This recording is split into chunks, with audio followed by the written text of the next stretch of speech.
श्री गणेशाय नमः। श्री राधे श्याम रामायण में श्री रामचंद्र जी और कुंभकर्ण के युद्ध का प्रसंग। कुंभकर्ण के महल में पहुंचा वह घबराए, नाना भांति प्रयत्न कर उसको दिया जगाए। यह कुंभकर्ण था महाबली, रावण का छोटा भ्राता था। सोने वाला था लासानी, सोना ही उसे सुहाता था। कहते हैं 6 मासों में यह बस एक दिवस को जगता था। कुछ घंटों ही में दुनिया को भोजन से चौपट करता था। जागा ज्यों ही राक्षस करके आंखें लाल, रावण ने संक्षेप में सुना दिया सब हाल। फिर कहा तुम्हारे सोने से लंका की चांदी होती है, जिसको रानी की पदवी दी वह ही अब बांदी होती है। ऐसा भी सोना क्या सोना, जीवन सब जाए खाटों में। कट जाए बहन के नाक कान, तुम पड़े रहो खर्राटों में। कुंभकर्ण कहने लगा वह बरात बलवान, पर नारी हर के मुझे सिखलाते हो ज्ञान। क्यों गई वहाँ यह शूर्पणखा, क्या काम भला था जाने का। कोई तो कारण होगा ही लड़कों से नाक कटाने का। इस बेमतलब के झगड़ों में लंका की सत्यानाशी है। भाई यह खूब समझ लेना, अब अपनी पूर्णमासी है।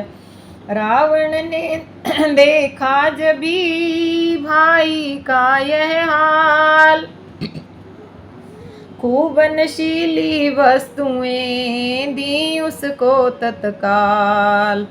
हुआ नशे में जिस समय मतवाला वह वीर, चला युद्ध के वास्ते कर गर्जन गंभीर।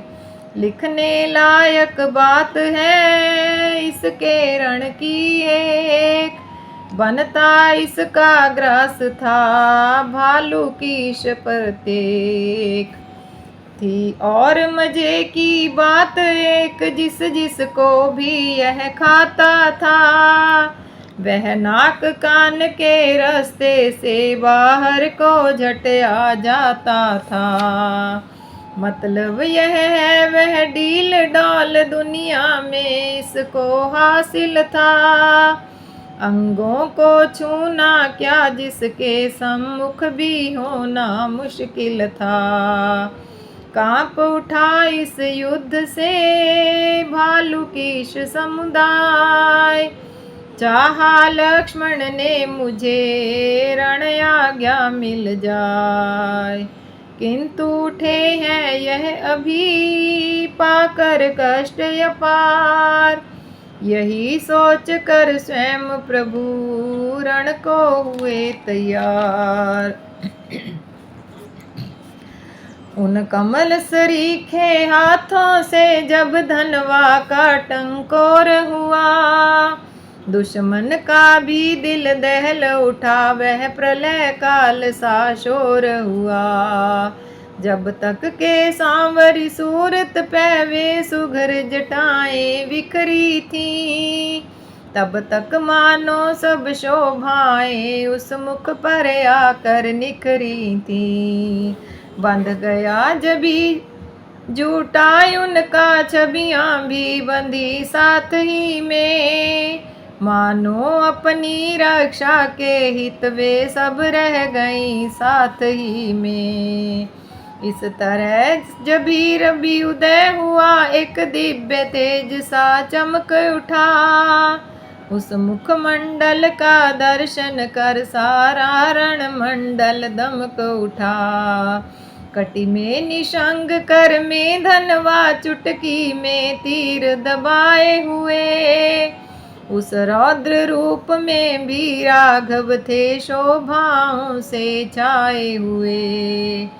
हो गया चकित रजनीचर भी जब देखा उस सुंदरता को।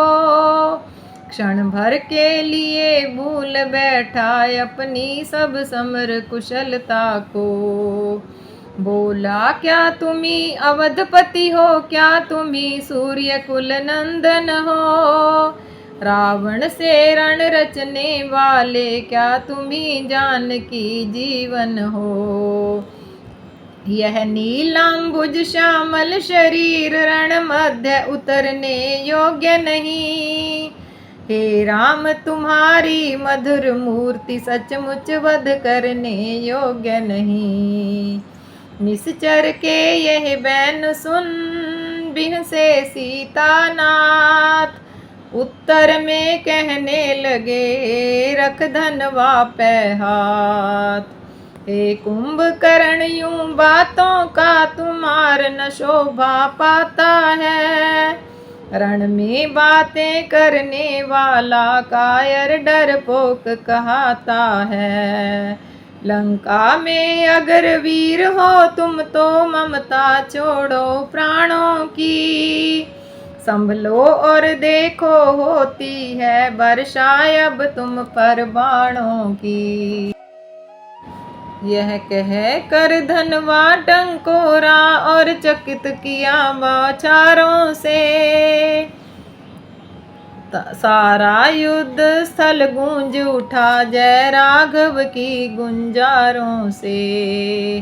त्रिपुरासुर के सन्मुख रण में जिस तरह सुशोभित शंकर थे, त्यों कुंभकर्ण से लड़ने में शोभायमान श्री रघुवर थे।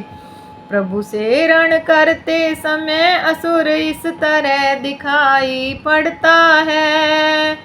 मानो शरीर धरे अंधकार उज्ज्वल प्रकाश से लड़ता है।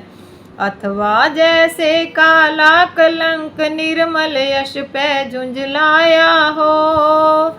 या यूं कहिए कलि कलुष पाप स्वर्गीय पुण्य पर धाया हो। रजनीचर ने शक्ति भर यत्न किए बहुबार। पहुँच सका रघुनाथ के निकट न किसी प्रकार। तब बोला सानंद वह धन्य तुम्हें हे राम। ऐसा कोमल अंग और यह दुरंत संग्राम। हे राम तुम्हारा बाण युद्ध बस देखे ही बन आता है। कब लेते और चढ़ाते हो यह नहीं निहारा जाता है। हाँ एक बार फिर एक बार कौतुक दिखला डालो अपना। मैं तुम्हें पकड़ने आता हूँ तुम बाण चला डालो अपना। धाया अब प्रभु की तरफ जब वह मुख फैलाए। देव और वानर सभी भय से बोले हाय।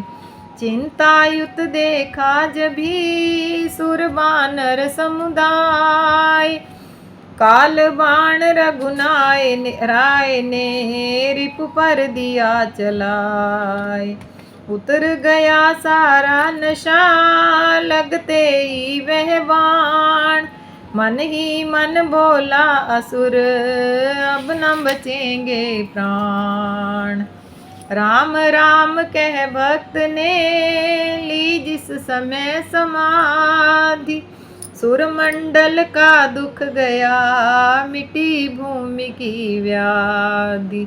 विजय पूर्वक युद्ध से लौटे जब रघुराय। जय ध्वनि राधे श्याम तब गई जगत में छाए, सियावर राम जय जय राम, अवधपति राम जय जय राम, मेरे प्रभु राम जय जय राम। बोल सियापति रामचंद्र की जय, पवन सुत हनुमान की जय।